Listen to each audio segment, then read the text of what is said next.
Assembling your new Broilmaster grill is pretty simple. We'll provide an overview, but read and follow the instructions that came with your grill. Before unpacking or handling your grill, wear gloves to protect against sharp edges. Start by unpacking the grill components. Remove the hinge pins from the back of the grill and set them somewhere safe. Start assembling the cart by inserting the 4 casters into the cart base, making sure to put the locking casters in the front. If you plan to bolt your cart to the deck or patio, you can skip the wheel installation. Attach the 2 side walls to the front wall. Leave the screws slightly loose. You will tighten them after the next step. Attach the assembled walls to base, pushing the front panel forward to form a slight curve. Install the rear brace using only the top screws for now. You will add the other screws a bit later. Install the rubber guard and the bushing to the front of the cart. The igniter wires will pass through the bushing. Tighten the screws on the cart base before we turn our attention to the grill head. Note, if you're using a cart, place the drip cup support on the post before you attach the grill head. Insert the burner hold-down screw through the bottom of the grill casting and secure it with the nut. Use 4 bolts to attach the bottom casting to the cart. If you're installing a post, you'll use the inside bolt pattern. If you're installing side shelves, do so now. Make sure the hole in the bracket aligns with the hole in the grill. Attach the 2 supports to the bottom of the shelf. Tighten one, but leave the other a little loose.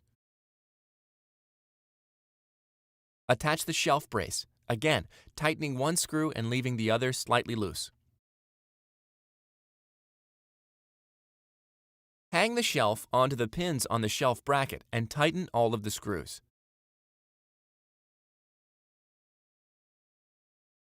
Place the wind deflector in the bottom of the grill.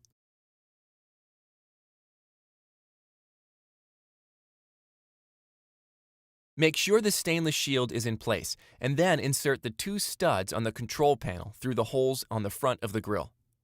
On LP grills, the hose and regulator needs to hang down on the inside of the cart. Attach the control panel with the 2 locking nuts. Attach the igniter grounding wire to the burner.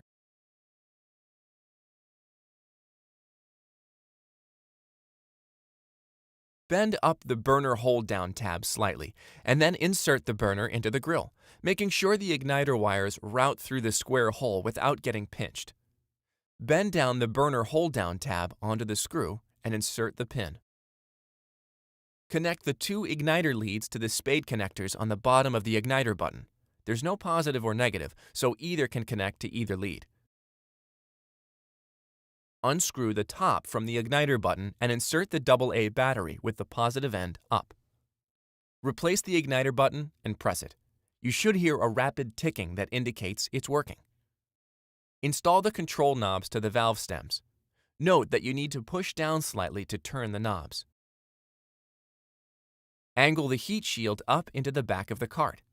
Attach the back of the shield to the cart using 2 screws. Attach the tank retainer to the inside of the cart with the screw and wing nut. Always use the tank retainer to keep the LP cylinder from shifting or falling out when you move the grill. Insert the grease cup.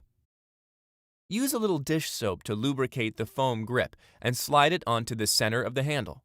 Attach the handle to the grill lid with 2 screws. Place the grill lid onto the grill. Insert the hinge pins and clip them on with the cotter pins. Open and close the grill to make sure it moves smoothly. Set the briquette rack into the grill casting.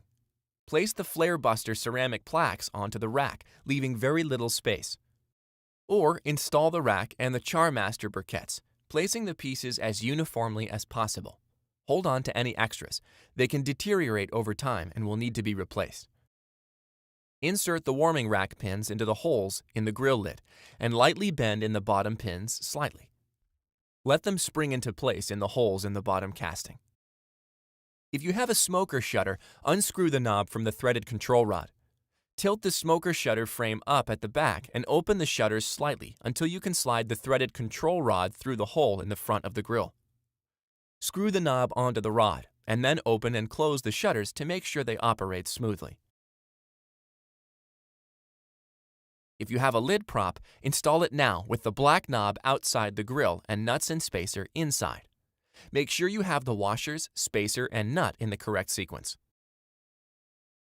Place the cooking grids inside the grill. Most Broilmaster grills feature multi-level grids.